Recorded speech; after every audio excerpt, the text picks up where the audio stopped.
Here we are, Indian Market 2021. Yes, we're at the free Indian Market, having to compete with Bobby McGee and me. And I'd like to kind of introduce Robert Tenorio, a master potter, IAIA grad, and hopefully his words can be heard over the music itself.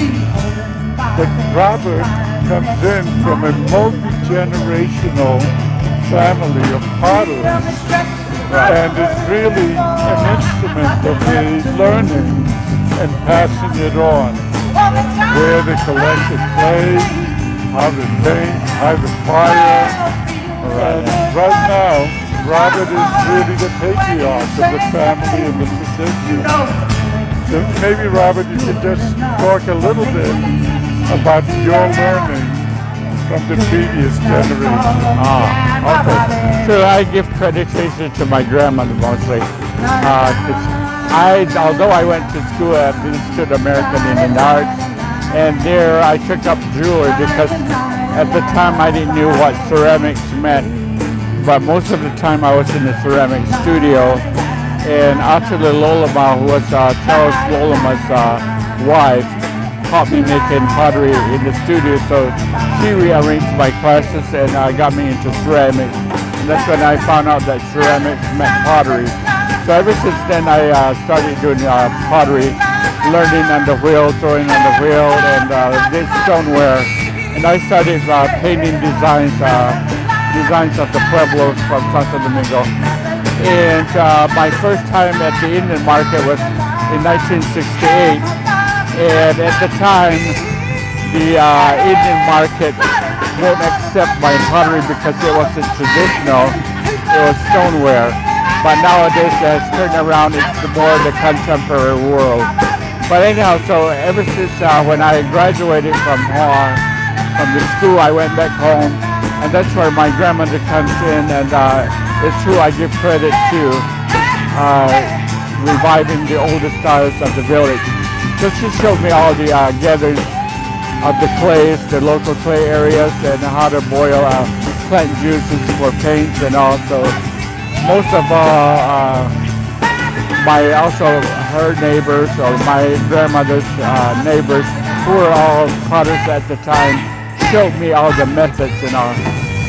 And so I feel glad that I can revive the older styles, which I still continue doing, using natural materials and methods, which I still do pottery firing using cottonwood barks, and which I also show to the public that the plant juices only turn black in the firing. So that's why I like to get across to collectors and to the world of our pottery. And what about the next generation, like Rose?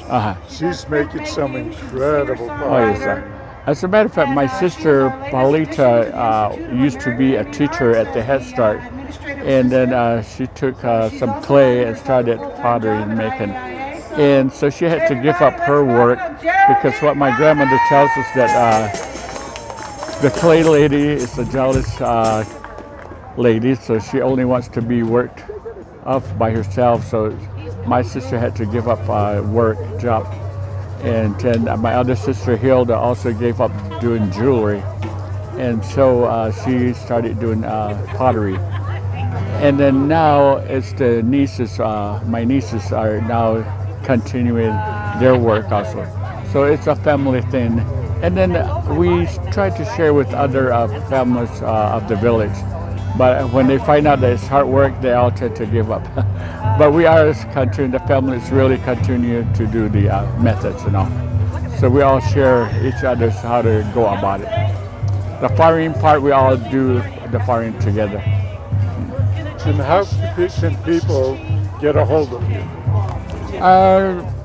Come to our village, or well, when they come back, when this what do you call it? The pandemic is over. Hopefully, it goes away. Then people will be able to come to our village again to look at our pottery world. And so mostly it's coming to my house and finding me their home. And then of course through phones and that's my only contact is my home phone as to how they can call me. And then my nieces do all those other media things to show my pottery.